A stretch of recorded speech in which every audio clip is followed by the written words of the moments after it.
existem muitas histórias de pessoas que tiveram experiências angélicas, experiências com os anjos. Eu mesmo tive algumas, e eu vou partilhar uma delas aqui com vocês, para que a gente aprenda e entenda um pouco melhor que o mundo espiritual é real, não é conto de fadas, é real. E a minha experiência foi a seguinte: eu sou padre de Cuiabá. Tem duas cidades lá que são grudadas uma na outra, cortadas por um rio, Cuiabá e Várzea Grande. Minha primeira paróquia, hoje eu sou vigário da paróquia São João Bosco. Minha primeira paróquia lá na minha arquidiocese, quando eu fui ordenado padre, há 6 anos atrás, foi a paróquia Santo Antônio, de um bairro chamado Ouro Verde, que fica em Várzea Grande. Então nessa paróquia eu fui seminarista por 2 anos, fui diácono, no meu caso diácono, se preparando para o sacerdócio, né? E também foi onde eu celebrei minhas primeiras missas. Então me aproximei de muita gente de lá durante todo esse tempo. Uma das famílias que eu sou próximo de lá é um casal, um senhor, uma senhora. Eu vou até falar o nome deles aqui na TV, que eles autorizaram, para ficar mais concreta a história. O nome desse casal, Nilza e Guerreiro. E eu estava na casa deles, mais ou menos há 4 anos atrás, em 2019. A Nilza e o Guerreiro, eles estavam passando por um drama familiar muito grande, porque a sobrinha deles estava na UTI, em um estado gravíssimo. Então naquele dia, estava lá eu, a Nilza e o Guerreiro, nós fomos rezar o terço. Era de tardezinha, mais ou menos umas 19 horas. E a Nilza é uma mulher que ela tem uma intimidade muito grande com os anjos. Uma proximidade muito grande com os anjos. E antes da gente rezar aquele terço, ela começou a falar assim para mim e para o Guerreiro, o marido dela. Ela disse assim: olha, quando os anjos querem se aproximar de nós, eles começam a nos dar sinais. Eu comecei a ficar curioso com aquela história. E perguntei: que sinais que os anjos costumam dar? Ela começou a me dar alguns exemplos, que num primeiro momento parecia uma coisa assim, muito supersticiosa, né? Meio mágica. Eu fiquei ouvindo ela falando: ó, o anjo ele pode nos dar um sinal, ela falando, a partir de um animal. Eu não estava querendo dizer que o anjo necessariamente vai se transformar num animal, entendeu? Mas num animal que já existe, que Deus vai dar um sinal ali. Ela continuou falando, e eu fiquei pensando que parecia superstição o que ela estava falando. Ela disse: um anjo pode fazer aparecer uma pena no lugar que ele quer se manifestar. Ela não estava falando necessariamente que é a pena do anjo, entendeu? Pode ser a pena de um animal que existe, que foi parar ali, né? E para mim parecendo assim, até então, uma coisa muito supersticiosa mesmo. Ela falou ainda que um anjo pode nos dar um sinal por meio de uma música. Eu perguntei: como assim? Ela deu um exemplo. Vai que você está lá um dia, caminhando na rua, daqui a pouco você ouve uma música, e aquela música tem um profundo significado para você naquela hora, uma mensagem, pode ser um sinal do anjo. Eu e o Guerreiro ouvindo ela contar essa história. Aí o Guerreiro começou a dar risada dela. E ela falou para mim assim: tá vendo, padre? O meu marido não tem fé. Mas ele levando também a questão na brincadeira, né? A gente começou a rezar o terço. Quando era lá pela 3ª dezena, atrás da casa deles tem uma área de preservação ambiental. Tem mato, tem árvores. Lá pela 3ª dezena do terço, a gente ouve o canto de um pássaro vindo do mato. Era um canto bem diferente, como eu nunca tinha ouvido, sabe? Um pássaro bem diferente, que não canta daquele jeito, nem naquela região, nem naquela hora. Na hora que o pássaro cantou, eu estava puxando a dezena, eu até brinquei. Eu falei para ela assim: ó o anjo. O que o Guerreiro começou a fazer? Começou a rir. E ela dizia de novo: tá vendo, padre? Os homens não têm mais fé. Mas continuamos a oração do terço. Acabou o terço, eles foram dormir. Ali na casa deles tem um quartinho que eu, antes como seminarista, costumava dormir lá quando fazia pastoral naquele bairro. Atendíamos aquele bairro, né? Então eu fui dormir na casa deles naquele dia. Quando o Guerreiro e a Nilza entraram no quarto, daqui a pouco o Guerreiro sai do quarto com uma coisa na mão. Adivinha o que era? Uma pena. Ele achou a pena dentro do quarto. Ele não estava rindo mais, ele estava até meio impressionado, né? Depois, no outro dia, o Guerreiro e a Nilza saíram. Eu fui lá revirar aquele quarto para ver se tinha travesseiro de pena, se tinha alguma galinha escondida ali, né? Não tinha nada. Mas eu quis tirar a dúvida. A gente colocou a pena num armáriozinho que tem ali na casa deles. Eles saíram.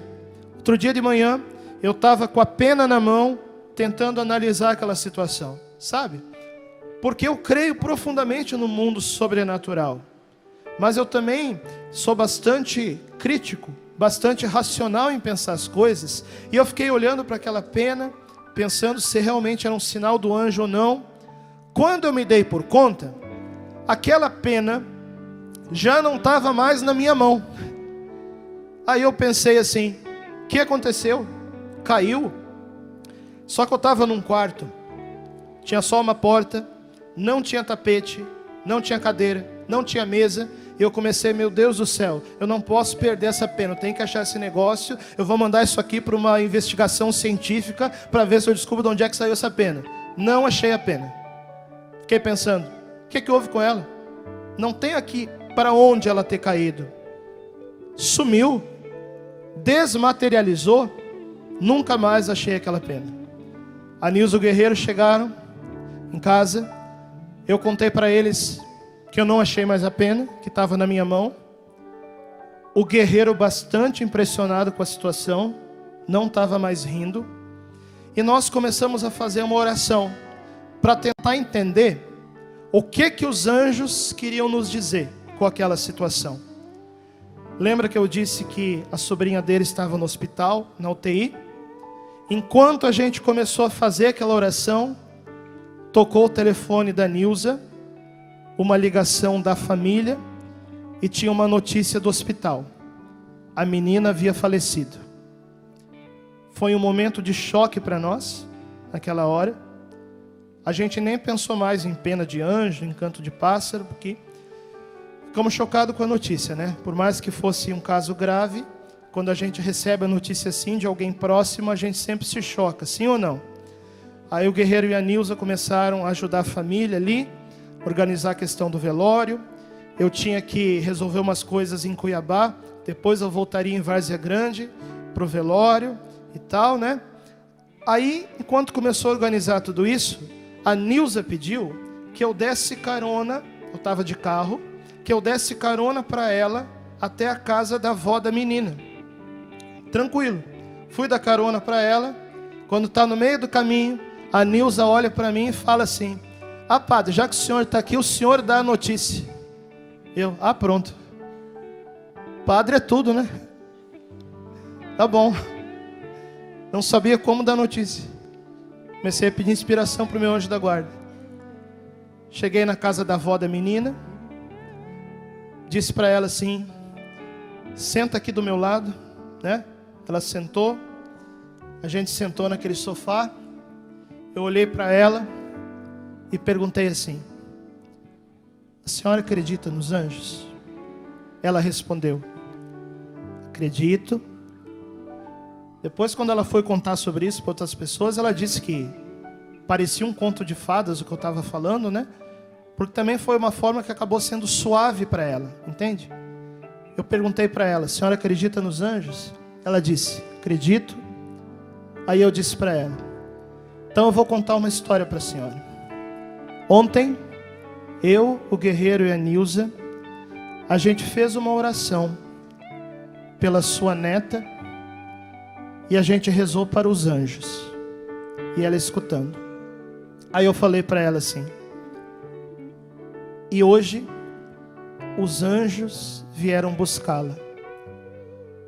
Ela olhou para mim, meio que sem querer acreditar, né? e perguntou: eles já buscaram? Eu falei para ela: os anjos já buscaram. Ela entendeu a situação, começou a chorar. Logo veio a família consolar a avó, né? Aí eu me levantei naquela hora e fui em direção ao carro, que ele era o momento mais da família mesmo. Mais tarde eu voltaria para o velório. E eu indo em direção ao carro, bastante mexido com a situação. E até então, o primeiro significado da situação para mim foi o seguinte: se não tivesse acontecido esses sinais, eu não saberia como dar aquela notícia, sabe? Foi o primeiro significado. Mas eu entrei no carro e faltava acontecer uma coisa. Você lembra qual que é os 3 sinais que a Nilza tinha dito? Era o animal, que mais? A pena e a música. Só dá um silênciozinho aí, por favor. Entrei no carro, faltava música. Nem estava pensando nisso. Liguei o rádio Bom Jesus de Cuiabá. O que estava tocando exatamente na hora? Alceu Valença. A voz do anjo. Tan, tan, tan, tan, tan, tan, tan. Lembraram? Então naquela hora, a voz do anjo tocando. Faz o solinho aí, Alceu Valença.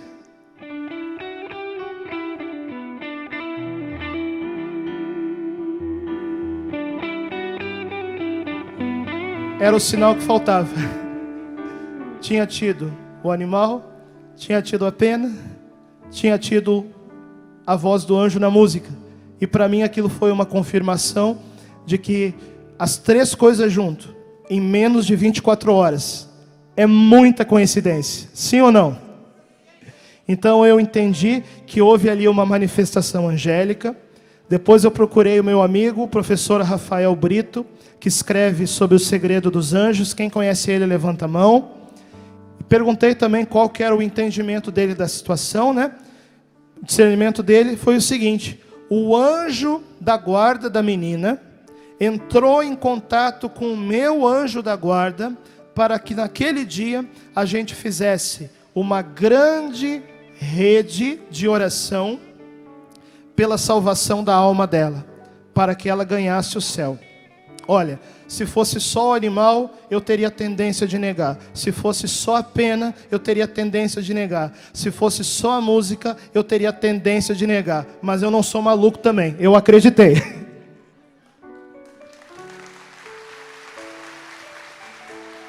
Maluco é aquele que não acredita quando tem as evidências. Está entendendo? E se nós pararmos para pensar, nós vamos perceber que ao longo da nossa história, de várias formas talvez até misteriosas, né?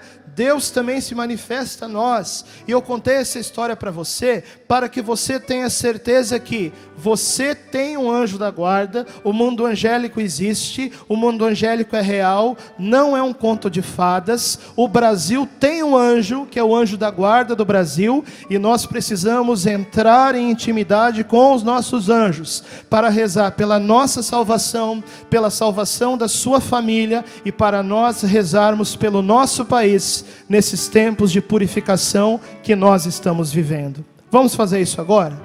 Vamos ficar em pé. E num primeiro momento, eu peço que você coloque sua mão no peito, e você vai entrar em intimidade com seu anjo da guarda. Se você nunca conversou com seu anjo da guarda, conversa com seu anjo agora. Entra em intimidade com ele. Começa agora uma amizade. E eu, como sacerdote, quero pedir nessa hora, quero dar missões aos anjos, para que eles não sejam ociosos, né?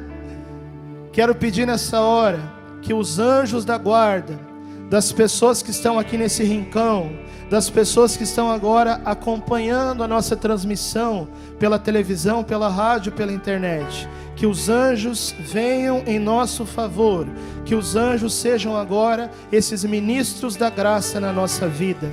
Converse com seu anjo da guarda agora, e nós vamos rezar para que os anjos do nosso Brasil, o anjo da guarda do Brasil e também os anjos da guarda de todos os brasileiros intervenham em favor da nossa nação.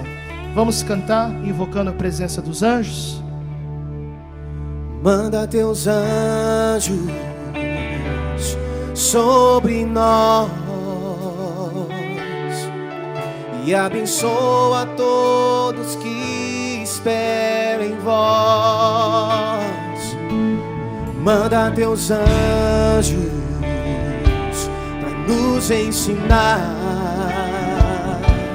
a te louvar e glorificar. Vamos cantar mais uma vez. Erga seus braços. Manda teus anjos. Manda teus anjos sobre nós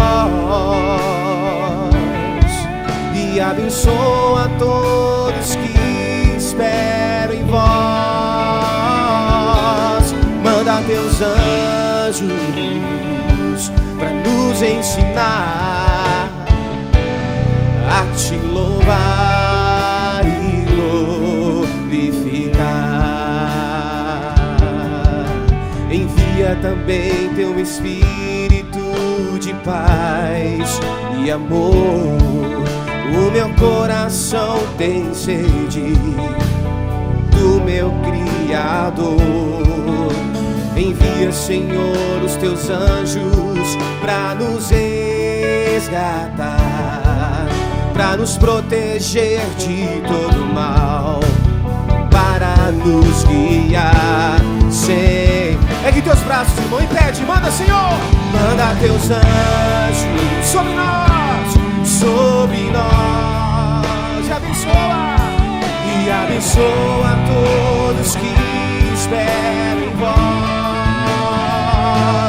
Manda teus anjos pra nos ensinar, ok, irmão, a te louvar. Você vai dar mão para quem está do seu lado e canta mais uma vez. Manda teus anjos. Manda teus anjos. Pode fechar o corredor aqui.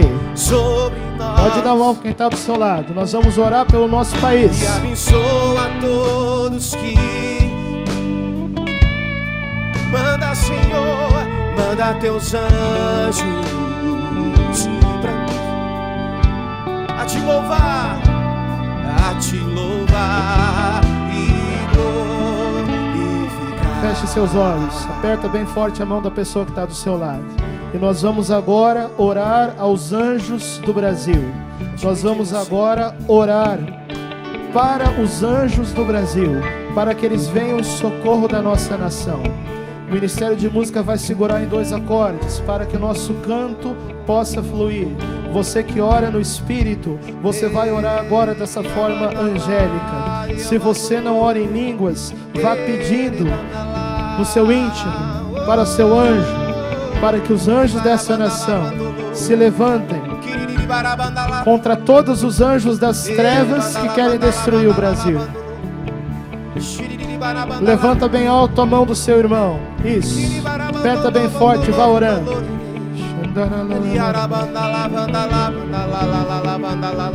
Vinde nosso socorro, santos anjos.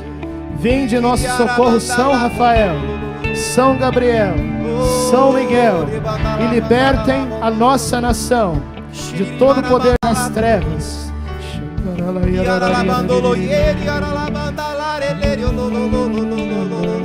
Manda, Senhor, sobre a nossa nação os teus anjos, Senhor. Isso, meu irmão, vá orando, vá soltando a sua voz.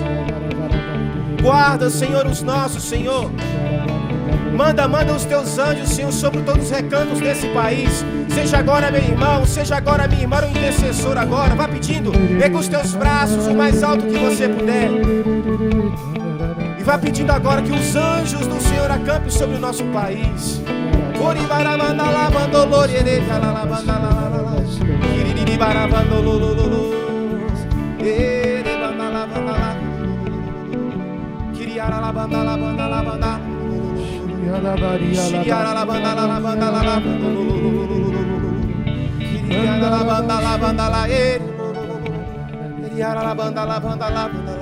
Manda teus anjos sobre nós, Senhor. Manda teus anjos sobre nós. Solta a tua voz e abençoa. Diz, irmão.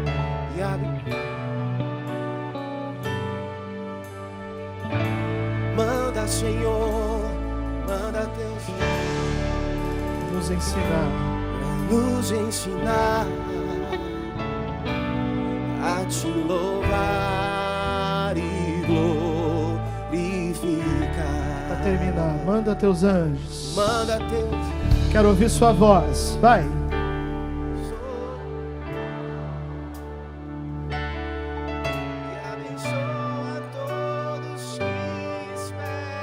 Que lindo, os anjos estão achando bonito, hein? Vai.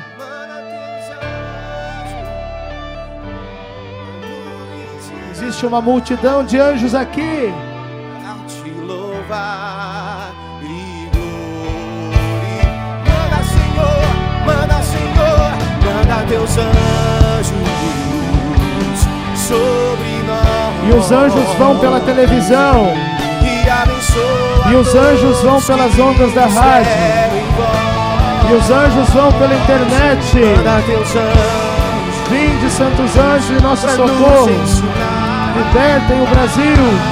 A te louvar e glorificar. A te louvar e glorificar. Você irá te louvar.